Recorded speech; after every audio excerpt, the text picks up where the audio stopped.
Hello students, हमने Fourier series and its application का optics में एक न्यू चैप्टर स्टार्ट किया है और जिसके अंदर लेक्चर 1 के अंदर हम पीरियोडिक फंक्शन को डिस्कस कर चुके हैं। तो इसके लेक्चर 2 के अंदर हम एक बहुत इंपॉर्टेंट टॉपिक को डिस्कस करने वाले हैं जिसका नाम है फोरियर थ्योरम। इस लेक्चर के अंदर हम ये डिस्कस करेंगे कि हमें फोरियर थ्योरम की क्यों जरूरत पड़ी, फोरियर थ्योरम का फिजिकल इंट्यूशन क्या है, इन सब को हम एक एक करके स्टडी करने वाले हैं। चलिए स्टूडेंट, फोरियर थ्योरम को डिस्कस करने से पहले हमें पीरियोडिक फंक्शन का पता होना बहुत जरूरी है। पीरियोडिक फंक्शन को डिस्कस जब हमने किया था तो हमने डिस्कस किया था सबसे पहले पीरियोडिक मोशन को, और पीरियोडिक मोशन को एक्सप्लेन किया था हमने पीरियोडिक फंक्शन से। तो स्टूडेंट, जैसा कि हमें पता है मोशन क्या होता है, जब कोई भी बॉडी अपनी पोजीशन को टाइम के अकॉर्डिंग चेंज करती है तो वो मोशन कहलाता है। और इस यूनिवर्स के अंदर या इस नेचर के अंदर मोशन डिफरेंट टाइप का एग्जिस्ट करता है। जैसे कि हमारा जो मोशन है वो लीनियर भी हो सकता है, मोशन सर्कुलेटरी भी हो सकता है, और जो हमारा इस लेक्चर के लिए हम डिस्कस करेंगे वो जो मोशन होगा वो होगा टू एंड फ्रो मोशन। और टू एंड फ्रो मोशन को हम डिस्कस कर चुके हैं। टू एंड फ्रो मोशन को हमने डिस्कस किया था एक एग्जाम्पल की हेल्प से, और जो एग्जाम्पल हमने लिया था वो लिया था सिंपल पेंडुलम का। स्टूडेंट्स, सिंपल पेंडुलम के अंदर क्या होती है, एक थ्रेड होती है और एक आयरन बॉल होती है। थ्रेड को हम हुक से अटैच करते हैं और लोअर एंड के थ्रेड पर हम एक आयरन बॉल को अटैच कर देते हैं। इसके बाद आयरन बॉल को हम राइट साइड के अंदर क्या करते हैं, स्ट्रेच करते हैं, ऐसे खींचते हैं, और जितनी पोजीशन तक खींचते हैं, जिस पोजीशन के ऊपर इस बॉल को हम रोकते हैं उस पोजीशन को कहते हैं टू। इसके बाद हम इस बॉल को क्या कर देते हैं, रिलीज कर देते हैं, छोड़ देते हैं। तो ये बॉल अपनी पोजीशन से कहां पर आती है, मेन पोजीशन के ऊपर। इसके बाद जितना राइट साइड के अंदर हमने बॉल को स्ट्रेच किया था उतना का उतना मेन पोजीशन के अंदर ये लेफ्ट साइड के अंदर जाती है, और इस पोजीशन को हम क्या कहते हैं, फ्रो। इसके बाद इस पोजीशन से फिर ये अपने मेन पोजीशन के ऊपर आती है और फिर कहां पर जाती है, टू पर जाती है। ये वाला इस टाइप का जो मोशन होता है उसको हम कहते हैं टू एंड फ्रो मोशन। और टू एंड फ्रो मोशन के अंदर जो मोशन होता है वो क्या होता है, रिपीट होता है। जैसे वो रिपीट कैसे होगा, देखिए, टू से चलेगा बॉल, मीन पे आएगा, फ्रो पे पहुंचेगा, फ्रो से मीन पे आएगा, मीन से टू पे जाएगा। ऐसे वाले मोशन को हम क्या कहते हैं, टू एंड फ्रो मोशन। और ये टू एंड फ्रो मोशन की एक साइकिल बनी। कौन सी साइकिल बनी, to mean fro, fro to mean and mean to to, ये एक साइकिल बन गई। और ये जो टू एंड फ्रो मोशन है, सबसे पहले इस नेचर के अंदर हम इस टू एंड फ्रो मोशन को नाम देना चाह रहे थे। तो इस टू एंड फ्रो मोशन को क्या नाम दिया गया, देखिए स्टूडेंट, ऐसे क्या कर रहा है, ये ऑसिलेट कर रहा है। तो इस टू एंड फ्रो मोशन को क्या नाम दे दिया गया, ऑसिलेटरी मोशन का नाम दे दिया गया। अब जब हमने फिजिक्स को डिस्कस किया तो इस ऑसिलेटरी मोशन का जो सिंपलेस्ट वे में इसको डिफाइन किया गया, तो इसको सिंपलेस्ट वे में कैसे एक्सप्लेन किया गया, कैसे कि इस मोशन को क्या नाम दिया गया, इस ऑसिलेटरी मोशन का जो सिंपलेस्ट फॉर्म है उस फॉर्म को नाम दिया गया सिंपल हार्मोनिक मोशन का। अब इस सिंपल हार्मोनिक मोशन का ये जो ऑसिलेटरी मोशन है, या मैं ये कहूं ये जो टू एंड फ्रो मोशन है, इस टू एंड ऑसिलेटरी मोशन के अंदर स्टूडेंट क्या होगा, ये जो ऑसिलेशंस हैं ये क्या होंगी, रिपीट होंगी after a certain interval of time. इसका मतलब ऐसा एक मोशन होगा जिस मोशन के अंदर साइकिल्स का क्या होगा, रिपीटेशन होगा after a fixed interval of A time. तो ऑसिलेटरी मोशन को हम क्या बोल सकते हैं, एक पीरियोडिक मोशन भी बोल सकते हैं। पीरियोडिक मोशन क्या होता है, एक वो मोशन जो एक सर्टेन इंटरवल ऑफ टाइम के बाद अपने वाइब्रेशंस को या अपने मोशंस को या अपने पीरियड को क्या करे, रिपीट करे। तो हम जो ये ऑसिलेटरी मोशन है या टू एंड फ्रो मोशन है, इसको अब एक्सप्रेस करने की बारी आई। इसको सबसे पहले हम ये भी कह सकते हैं कि ये जो टू एंड फ्रो मोशन है या ये जो ऑसिलेटरी मोशन है या ये सिंपल हार्मोनिक मोशन है, ये एक पीरियोडिक मोशन है। अब इसको एक्सप्रेस किसने किया, इसको एक्सप्रेस करता है मैथमेटिक्स। और मैथमेटिक्स किससे एक्सप्रेस करता है, हमेशा किसी ना किसी फंक्शन से एक्सप्रेस करता है स्टूडेंट। अब इस ऑसिलेटरी मोशन के अंदर तो क्या साइकिल्स का रिपीटेशन हो रहा है after a certain interval of time. तो ऐसे फंक्शंस को देखा गया, वो फंक्शन जो अपने सर्टेन इंटरवल ऑफ टाइम के बाद अपनी वैल्यू को क्या करे, रिपीट करे। तो ऐसे हमें तीन फंक्शन मिले मैथमेटिक्स के अंदर, एक साइन मिला, कोस मिला और एक टेंजेंट मिला। तो यहां पर जब हमने साइन का ग्राफिकल रिप्रेजेंटेशन स्टूडेंट देखा तो हमें क्या देखने को मिला, साइन एक 2 पाई इंटरवल के बाद अपनी सेम शेप को क्या कर रहा है, रिपीट कर रहा है।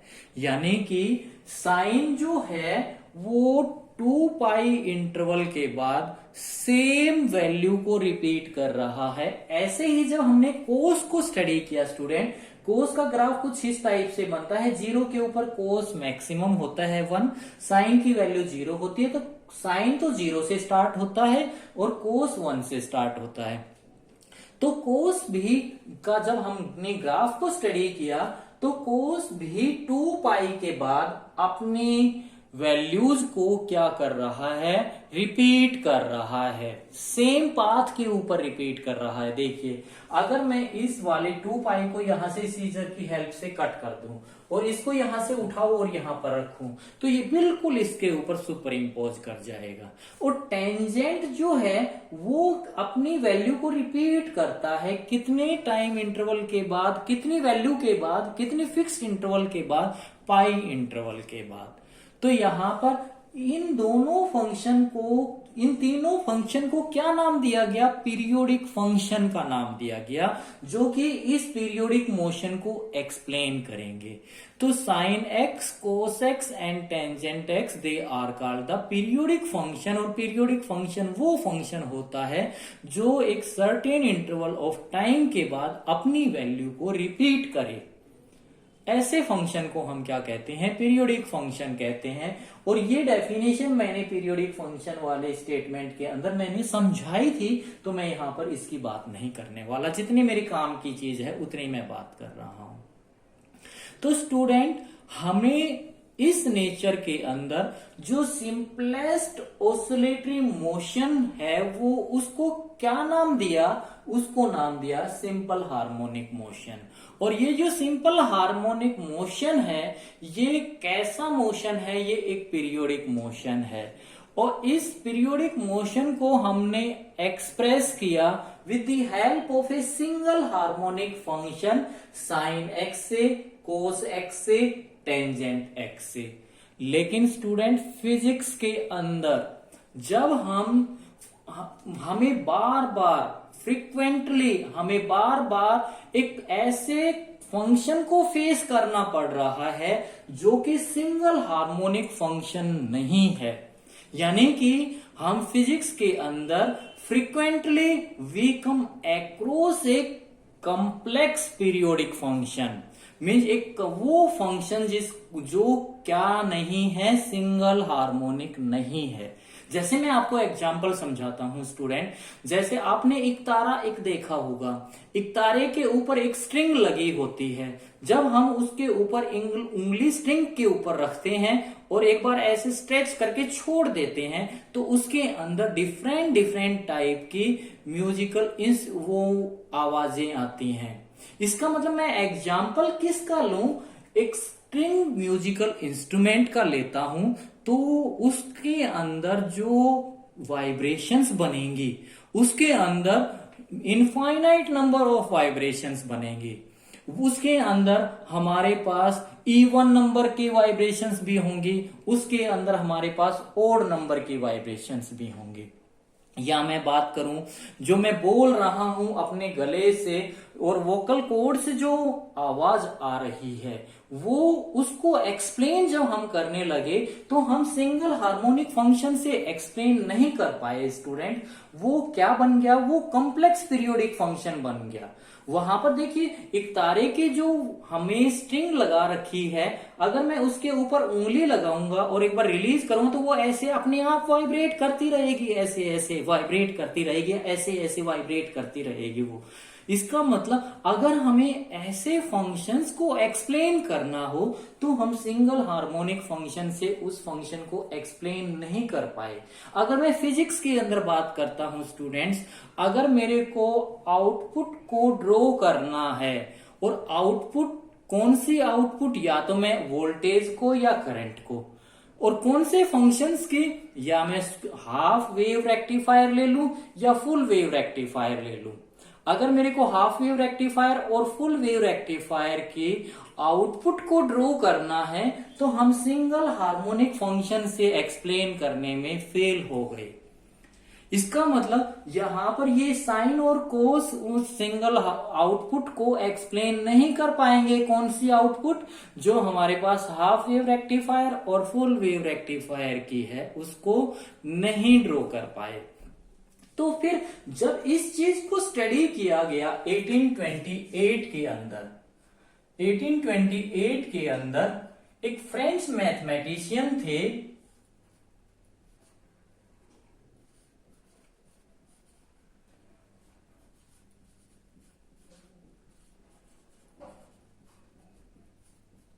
जिनका नाम था जेबीटी फोरियर।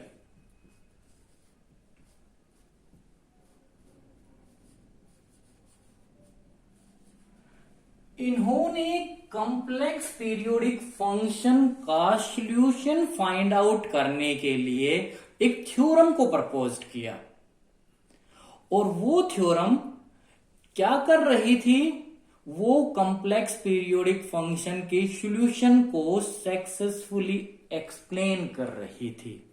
यानी कि जो हमारे पास कॉम्प्लेक्स पीरियोडिक फंक्शन है उनको हम सिंगल हार्मोनिक फंक्शन की हेल्प से एक्सप्लेन नहीं कर पाए, हम फेल हो गए।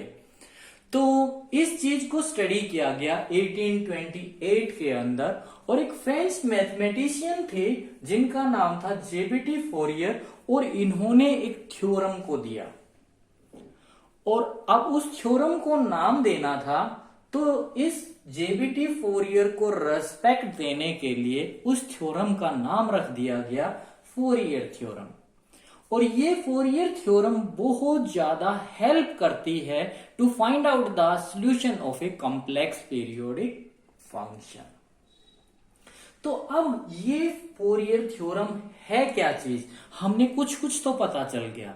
अगर हमें कॉम्प्लेक्स पीरियोडिक फंक्शन का सॉल्यूशन फाइंड आउट करना है तो उस केस में उसके सॉल्यूशन को हम सिंगल हार्मोनिक फंक्शन की हेल्प से नहीं लिख पाए, तो हमें उस कॉम्प्लेक्स पीरियोडिक फंक्शन का सॉल्यूशन फाइंड आउट करने का तरीका किन्होंने दिया, एक फोरियर ने दिया। अब ये फोरियर थ्योरम क्या स्टेटमेंट देती है, मैं इसको समझाना चाह रहा हूं। जो ये फोरियर थ्योरम है वो क्या स्टेटमेंट दे रही है, Fourier theorem states that a complex periodic function can be expressed as a sum of sine और कोसाइन इन द फॉर्म। यानी कि उन्होंने क्या कहा, देखिए अगर ये मेरे पास वायर वाइब्रेट कर रही है, म्यूजिकल इंस्ट्रूमेंट के ऐसे ऐसे वाइब्रेट कर रही है, इसका मतलब इसके अंदर टू एंड फ्रो मोशन तो है, ऑसिलेटरी मोशन तो है, पीरियोडिक मोशन तो है, उसको हम पीरियोडिक फंक्शन के हेल्प से ही एक्सप्लेन करेंगे। लेकिन ये जो फंक्शन बन गया, ये कैसा बन गया, एक कॉम्प्लेक्स फंक्शन बन गया।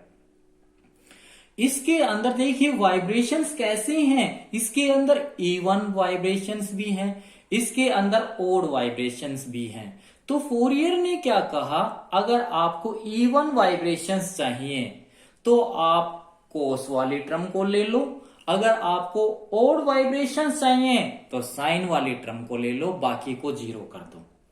तो उन्होंने क्या कहा, आप एक ऐसा फंक्शन, एक ऐसी एक्सपेंशन बनाइए, एक ऐसी सीरीज बनाइए जिसके अंदर हम अगर इनफाइनाइट नंबर ऑफ वाइब्रेशंस हो, 1 2 3 4 अप टू इनफाइनाइट हो।